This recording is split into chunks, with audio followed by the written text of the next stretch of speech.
When a Pokemon gets banned, it's usually because it's too strong. But that's not always the case. So today we'll be taking a look at some of the weakest banned Pokemon in competitive play. Good morning, fellas. My name is Elias, and today Matt and I will be looking at bans in a variety of contexts, including Smogon metagames and the official VGC doubles formats. Alright, let's get started. Here's a take that probably won't surprise you. I feel like Phione is kinda pointless. Manaphy is a pretty strong Pokemon, but Phione is just a boneless version of that. Manaphy's stats are 100 across the board, which is the same as other mythicals like Mew, Jirachi, and Victini. Manaphy is also one of 3 Pokemon that can learn Tail Glow, which raises its special attack by a whopping 3 stages. Not bad. The other 2 are Volbeat and Xurkitree. Weird collection of Pokemon, but it checks out. Actually, wait, no, not really. Ampharos isn't on that list.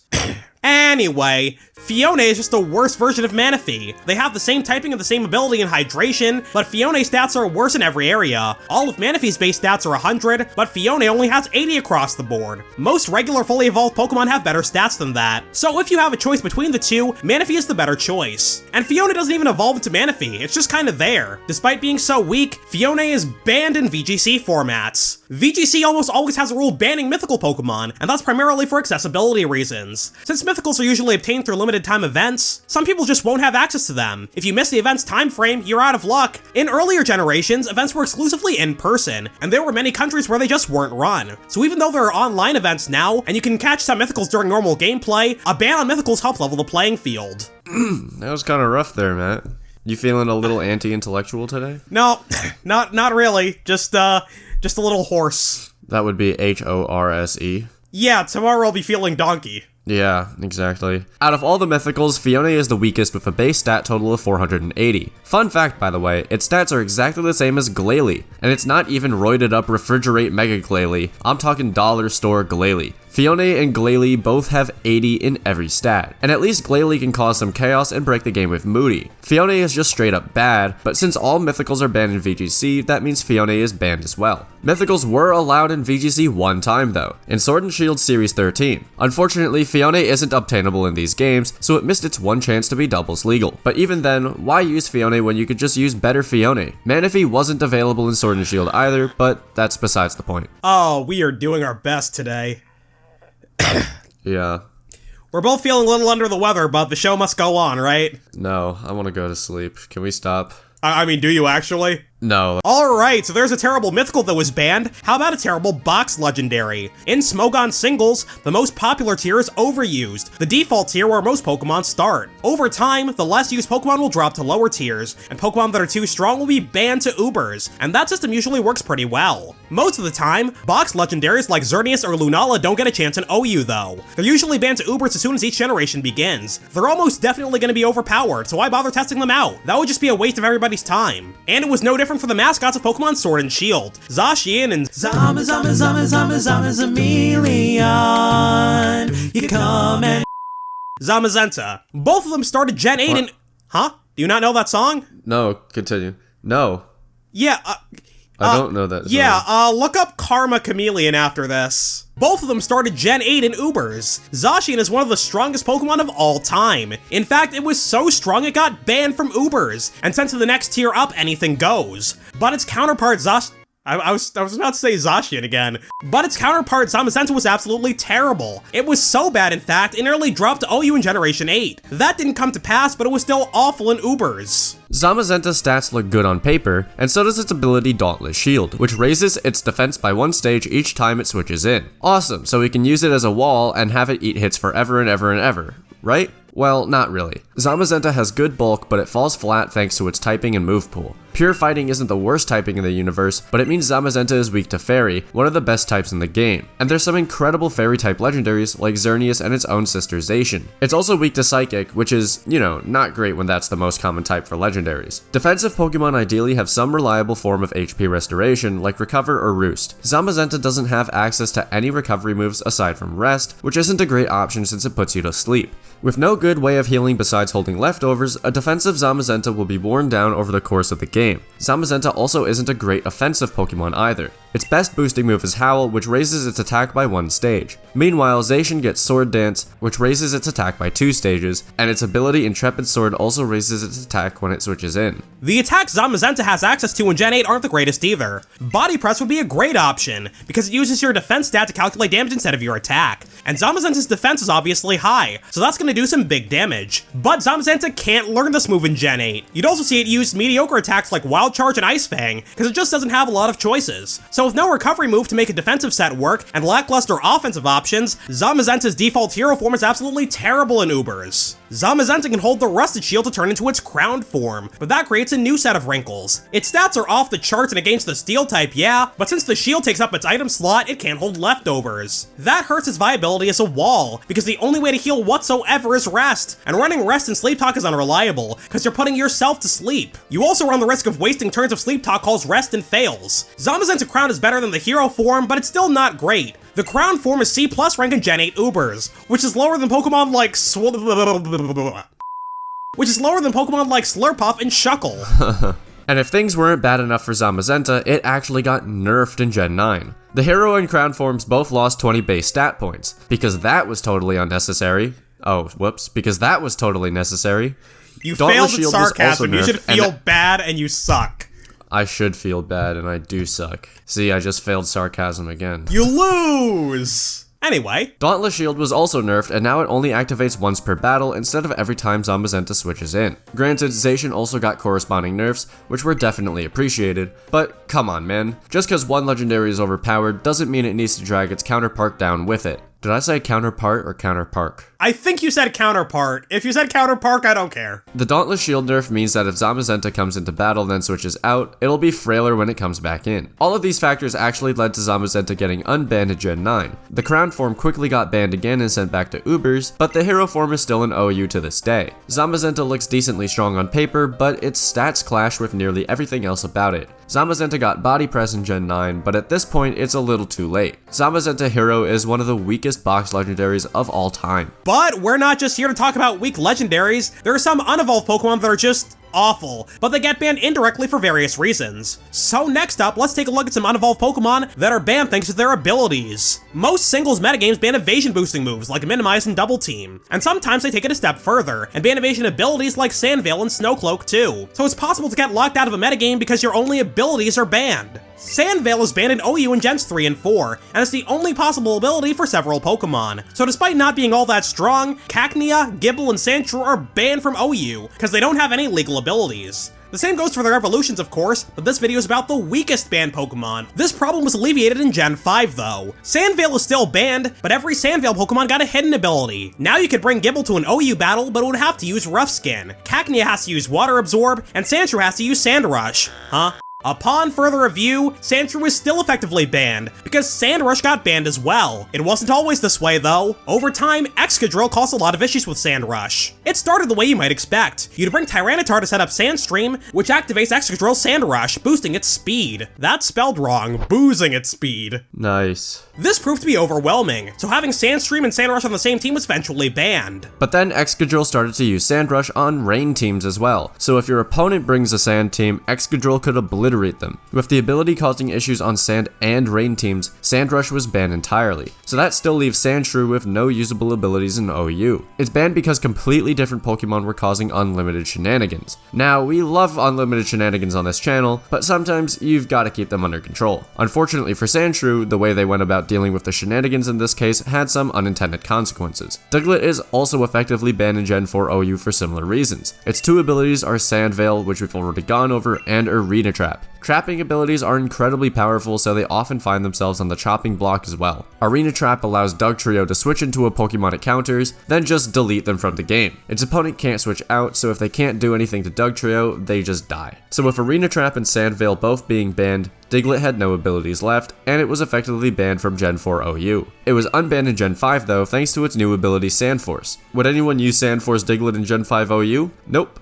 Probably not. It's way too frail and weak to get things done, but now you have the option. I don't know why you choose that option, but that's your prerogative. Sandveil is one of two abilities to be banned in Gen 3 OU. The other one is Soundproof, Which sounds pretty weird, but let me explain. Back in Gen 3, Baton Pass chains were incredibly powerful in OU. Baton Pass lets you pass stat boosts from one Pokemon to the next. So if I have a speed boost Ninjask that knows Sword Stance and a Baton Pass, I can spend a few turns boosting Ninjask's attack and speed, but then I can pass those stats to a more dangerous Pokemon. Full Baton Pass chains take that idea to the next level. On these teams, most of your Pokemon know Baton Pass, as well as some method of boosting stats. Over the course of a game, these stat boosts will get passed back and forth from one Pokemon to another, and eventually a recipient Pokemon like Zapdos, Medicham, or Salamence would get them. At this point, they've been pumped full of infinite steroids, so they can basically sweep the opposing team for free. Baton Pass chains are incredibly difficult to stop once they get rolling, because these teams can use other tools to keep the chain alive. Most Pokemon on Baton Pass teams also know Substitute. That makes them less likely to take direct damage, and it's hard to break the substitutes, because the team is boosting their defensive stats. Throughout the game, they're also passively healing by holding Leftovers and using the move Ingrain. Baton Pass can also pass along Substitute and Ingrain, so that makes them even harder to beat. What's up, gamers? We had to take a break recording this video because Elias went out to play Wiffle Ball, but let's jump right back into it.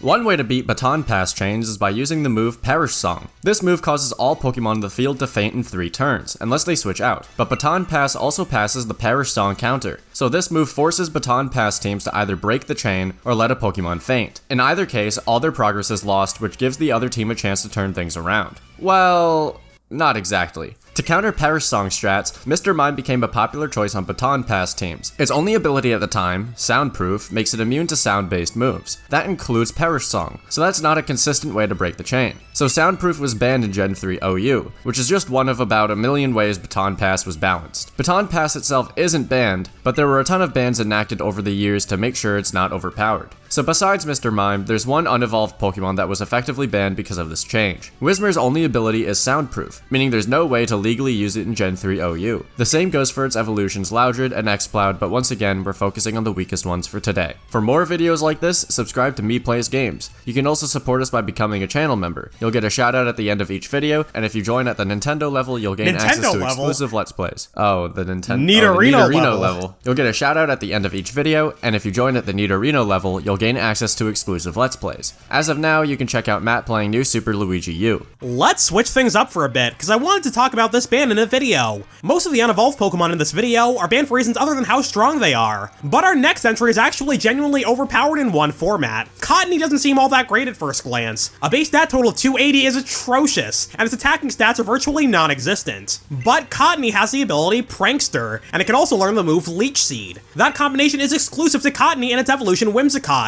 which made them overpowered in one specific metagame in Gen 5. 1v1 is a format where you build a team of 3 Pokemon, then pick one for each battle. Switching out is banned, so as soon as either side scores a KO, the game is over. Prankster gives priority to status moves like Leech Seed, so Whimsicott would use that move to start the battle off on the right foot. Then it can spam Protect and Substitute to stall, until the opposing Pokemon runs out of health from Leech Seed damage. Since switching is banned, you can't get rid of Leech Seed once it goes up unless you know Rapid Spin. Whimsicott can also learn Taunt, which blocks it from falling for opposing taunts. There were counters to this strategy, but they were really specific. So for the sake of having a healthy metagame, Whimsicott was banned from Gen 5 1v1. But then this Goofus Maloofus came along and just did the exact same thing. As long as Cottonee can survive one attack on the first turn of the battle, it plays almost exactly the same as Whimsicott thanks to Prankster. And it can hold an Eviolite to boost its bulk, making sure it survives the first turn. So as silly as it might sound, Cottonee was actually overpowered in 1v1. Sometimes I wonder when I'm writing this stuff, I wonder if sometimes you feel like I'm pulling your leg and I'm making up nonsense. I just trust that you're saying correct things.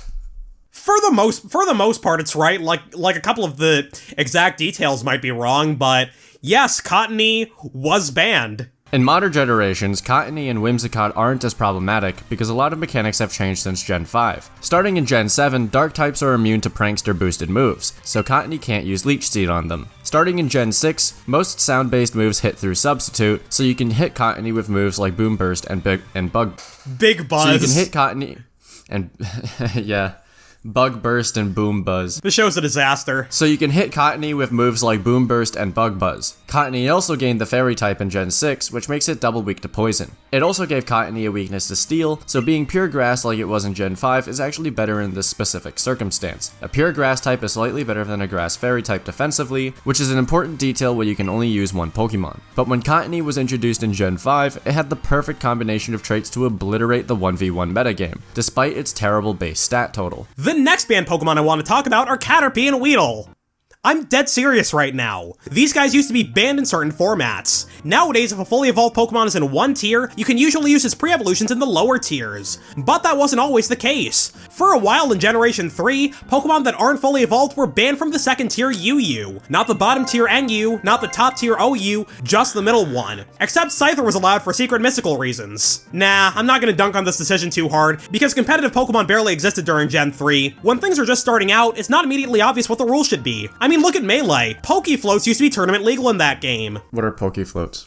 It's a stage where you ride on, like, Pokemon balloons. Pokemon that are not fully evolved, or NFEs for short. NFT? No! Pokemon that are not fully evolved, or NFEs for short, were banned from UU because people worried that if they were allowed, UU would just become a discount OU. People might decide to use Vibrava instead of Flygon, Haunter instead of Gengar, stuff like that. In that hypothetical, UU would end up being mostly pre-evolutions of OU Pokemon. So all pre-evolutions were banned with the exception of Scyther. The logic behind that is probably that Scyther has the same base stat total as its evolution, Caesar, just with a different distribution. Combine that with a different typing, and Scyther doesn't play like a knockoff Caesar the same way Chansey would be a knockoff Blissey. But I think it's fair to say that when a rule ends up banning Magikarp, it's a little bit heavy-handed. Okay, maybe a lot bit heavy-handed. And the community agreed. NFE clause was left behind when the next generation came out. You could use Kakuna and Beldum in Diamond and Pearl UU like Todd intended. Nowadays, we know that lower tiers don't just become light versions of higher tiers, but that wasn't obvious when competitive Pokemon was in its infancy. After some time, NFE clause was removed from Gen 3 UU as well, and you could use Metapod in the tier now. I don't know why you would, but who am I to stop you? So, fellas, you might be wondering who Todd is. Don't worry about it. During our research, we also found another metagame where Caterpie was supposedly banned, VGC in early 2018. But,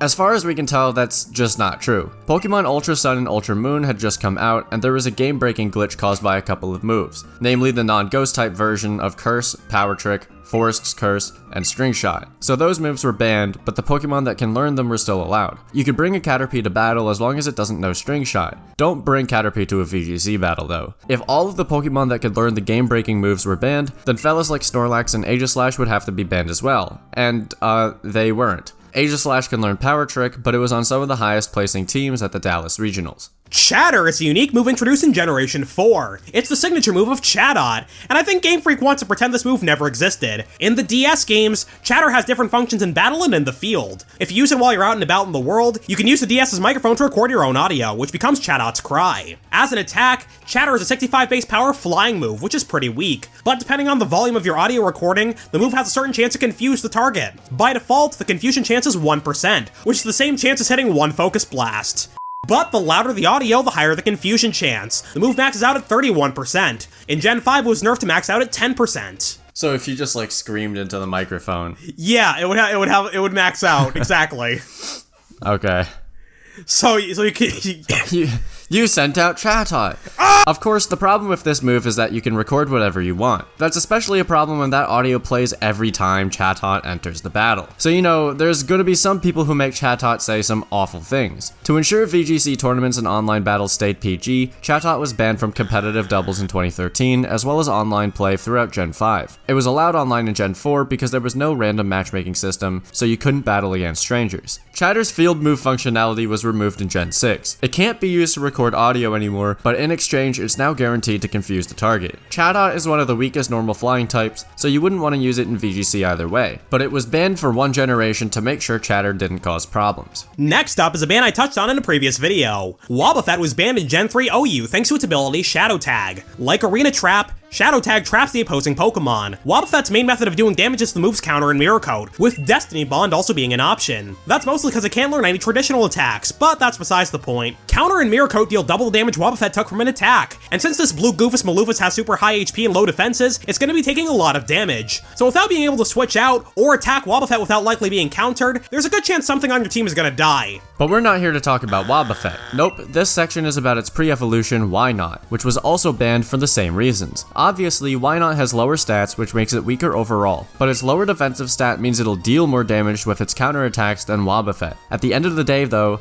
Wynot is too frail to actually be any good in Ubers, so you're gonna be better off sticking with Wobbuffet. And Wobbuffet isn't exactly the greatest in Ubers either. But I think these next two entries take the cake for the weakest banned Pokemon of all time. The same way mythicals are almost always banned from VGC, legendary Pokemon are banned towards the beginning of each generation. As time goes on, legendaries are eventually allowed in doubles with restrictions. Solgaleo and Lunala are the cover legendaries for Pokemon Sun and Moon, meaning they're some of the last Pokemon added to VGC metagames. But that means their pre-evolutions Cosmog and Cosmoem are also either banned or restricted at any given time, and these guys are absolutely useless in battle. Cosmog is the weakest legendary of all time, with a base stat total of 200. Cosmoem has a less atrocious total of 400, but there's just, one eensy little problem. They can't deal damage. Like, at all. Cosmog and Cosmoem can't learn any damaging moves whatsoever. Cosmog can only learn Splash and Teleport, and Cosmoem only adds Cosmic Power. They're actually the only Pokemon in the entire game that can't deal damage without using Struggle. But since they're pre-evolutions of cover legendaries, they're either banned or restricted in nearly every VGC format. Well, that's all we got for today. Click the link on the end screen to listen to a new episode of our horrible podcast, MEPlaysGames, where we'll be talking about what it's like being baseball fans and rooting for different teams. Goodbye!